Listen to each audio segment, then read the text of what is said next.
In the modern production room of the studio in Los Angeles, Shaquille O'Neal adjusts his headphones while the technical team finalizes preparations for another episode of his famous podcast, The Big Podcast with Shaq.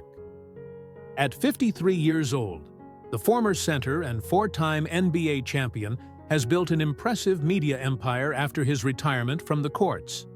The studio, decorated with memorabilia from his illustrious career, from trophies to gigantic sneakers, serves as a silent witness to his successful transition from athlete to businessman and media personality. On this particularly busy day in March, Shaq arrives earlier than usual. His expression reveals the accumulated fatigue of a week filled with business commitments, recordings for TNT Sports, and meetings with his management team.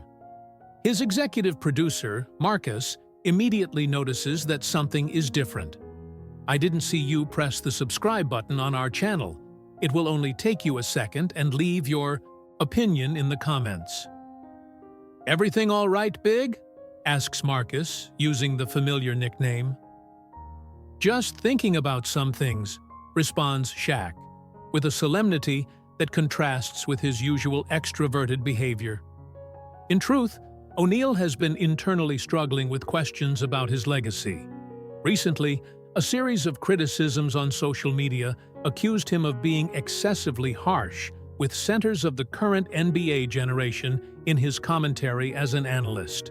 Some fans and players argue that he is stuck in an outdated vision of the game, unable to appreciate the versatile talents that define modern basketball.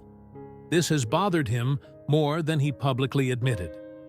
As the team prepares the set, Shaq reviews the episode notes. The main theme would be redefining legacy, a discussion about how athletes are remembered after their careers.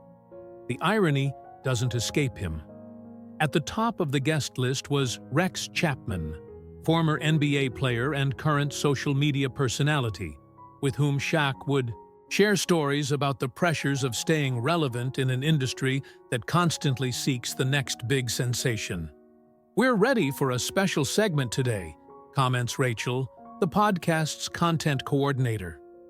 "The production team has obtained some surprise messages from current players, reacting to your recent analyses."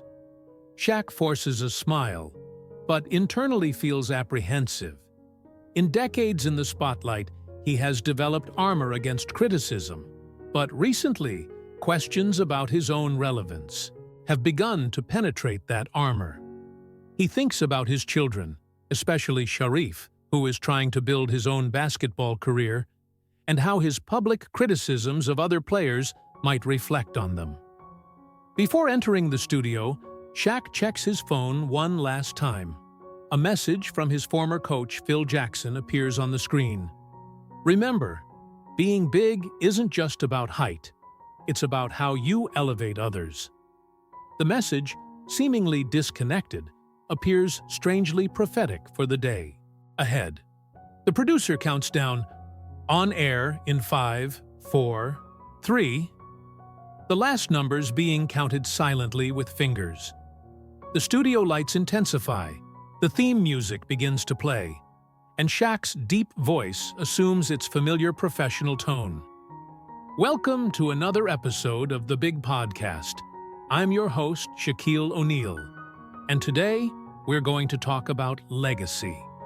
What O'Neal doesn't know is that this episode is about to redefine his own legacy in ways he never imagined." The podcast begins with the usual rhythm: light jokes between Shaq and his co-hosts, discussions about recent NBA games, and a detailed analysis of the Golden State Warriors' performance in the current season. Rex Chapman shares behind-the-scenes stories from the pre-social media era of the NBA, drawing genuine laughter from Shaq.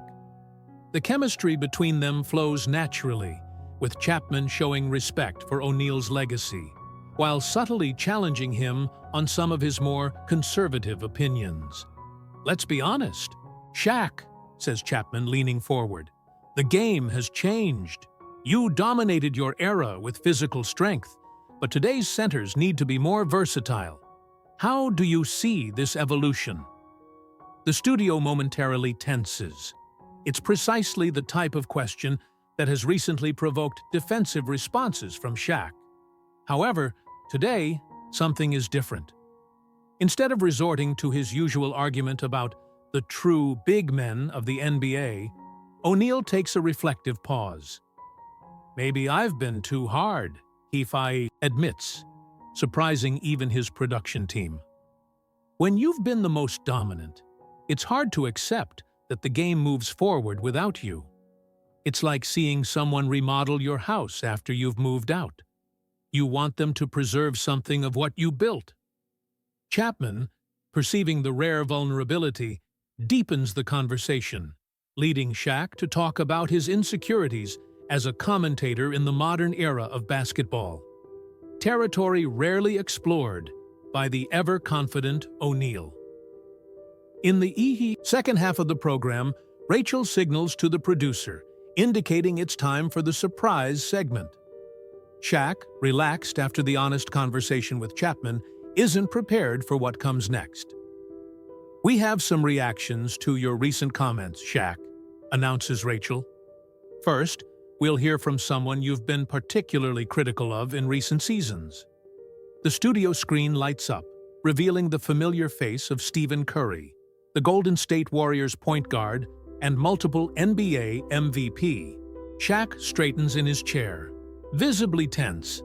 His relationship with Curry has been complicated. Although O'Neal recognizes the guard's extraordinary talent, he has frequently questioned whether teams led by smaller players and based on three-point shooting could sustain success in the long term, sometimes minimizing Curry's achievements compared to the era of dominant big centers. "Hey, Shaq," begins Curry with his characteristic smile. "You probably expected me to come here to defend my game, or talk about how you don't understand modern basketball." Curry laughs, but then his tone shifts to something more serious. "But actually, I wanted to thank you for something you probably don't even remember. In 2009, before I became, well, who I am today, you came to Davidson for an event. I was a skinny college prospect that many doubted would survive in the NBA." The screen changes to a rare video of Shaq visiting Davidson College campus, where Curry was becoming a college basketball sensation. The clip shows O'Neal stopping to chat with a young Curry after a training session. "You told me something I've carried throughout my career," continues Curry. "You said, 'Don't let anyone define your greatness by your size. Greatness is defined by doing things nobody else can copy.'" Shaq's expression visibly changes as the memory, buried under years of professional rivalries and media personas, resurfaces. Chapman and Rachel exchange glances, realizing they are witnessing a genuinely unrehearsed moment. It was advice that came from the most physically dominant guy the game has ever seen, telling a skinny kid to ignore physical limitations, continues Curry. "I never had the chance to properly thank you for that." Curry's video continues, taking an even more personal tone.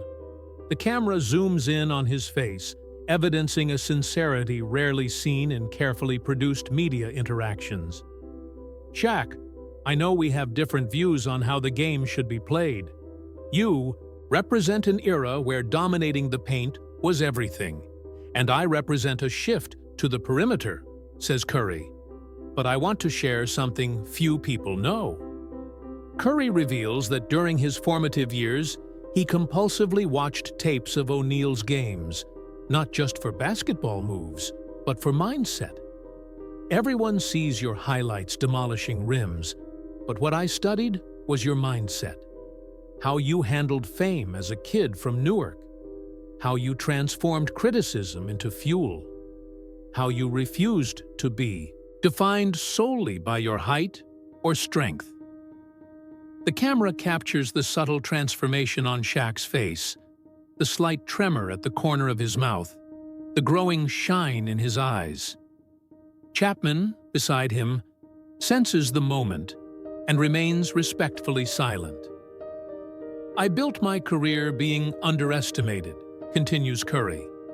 "Always too short, too skinny, too dependent on shooting. And on bad nights, when nothing was falling and critics said I was just a one-dimensional player, I remembered that advice you gave me at Davidson." Curry then shares an even more intimate detail, revealing that after winning his first MVP award, he sent a text message to O'Neal thanking him for that conversation at Davidson, but suspected the message was never received or was lost among the countless messages a celebrity like Shaq receives daily.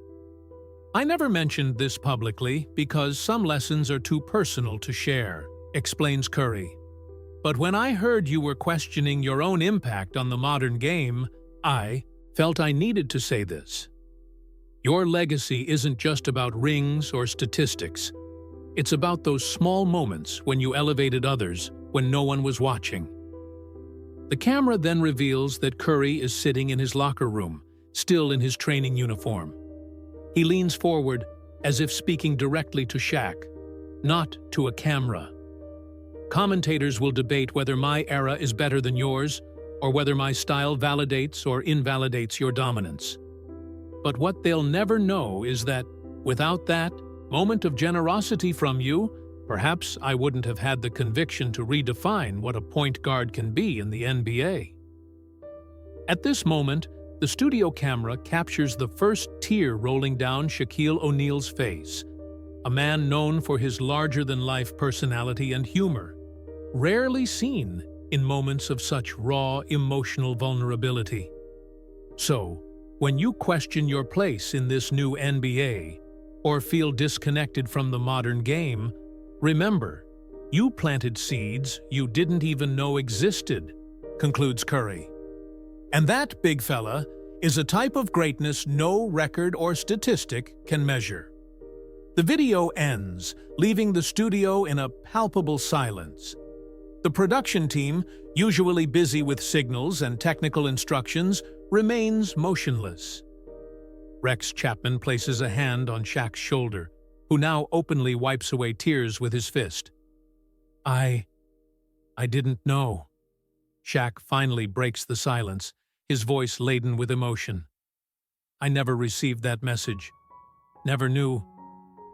Rachel, sensing the depth of the moment, signals to the producer to take an unplanned break. "Let's take a quick pause," she says softly, as the cameras continue capturing the NBA giant in one of his most human and genuine moments ever recorded.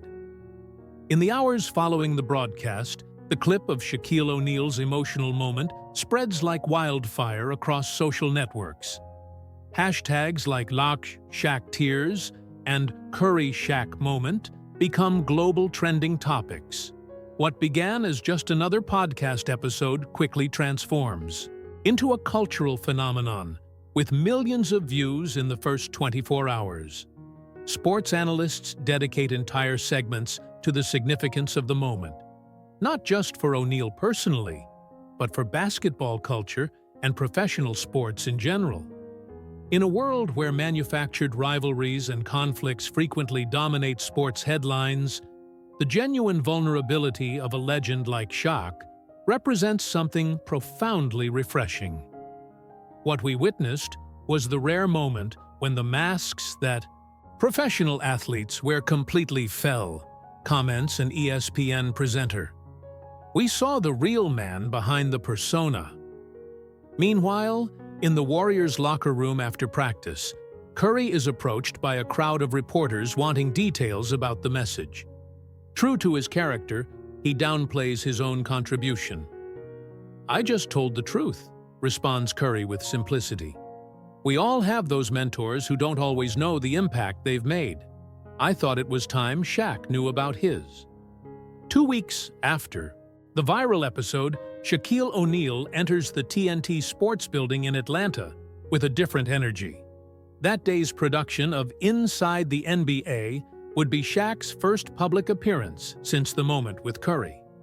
Behind the scenes, he warmly and lengthily embraces his program colleagues Charles Barkley, Kenny Smith, and Ernie Johnson, Men who for years have shared American television screens with him. "We're live in 5 minutes," warns the stage director. When the cameras start rolling, viewers expect the usual teasing and jokes between the presenters. Instead, they find a visibly transformed Shaquille O'Neal, who begins the program with a reflection. "I spent 20 years playing professional basketball and another 10 talking about it," he says, while his program colleagues listen attentively. "And only now am I realizing that perhaps I've spent too much time worried about defending my era, instead of celebrating how the game has evolved." Barkley, normally quick with a joke, remains respectfully silent as O'Neal continues. "That message from Steph made me realize that our legacy isn't just what we do when everyone is watching. It's also those small moments when we elevate someone without expecting anything in return." After the program, in his hotel in Atlanta, Shaq receives a call. It's Stephen Curry, suggesting a personal meeting for a conversation away from the cameras. They set a date for the following week, when the Warriors will play against the Atlanta Hawks. On the agreed day, at a private restaurant in downtown Atlanta, two generations of basketball meet, not as rivals or representatives of different eras of the sport, but as men who share common experiences despite their fundamental differences. "I never imagined that conversation at Davidson had meant so much," confesses Shaq, as they share the meal. Curry smiles. "Sometimes the right words at the right time are all we need.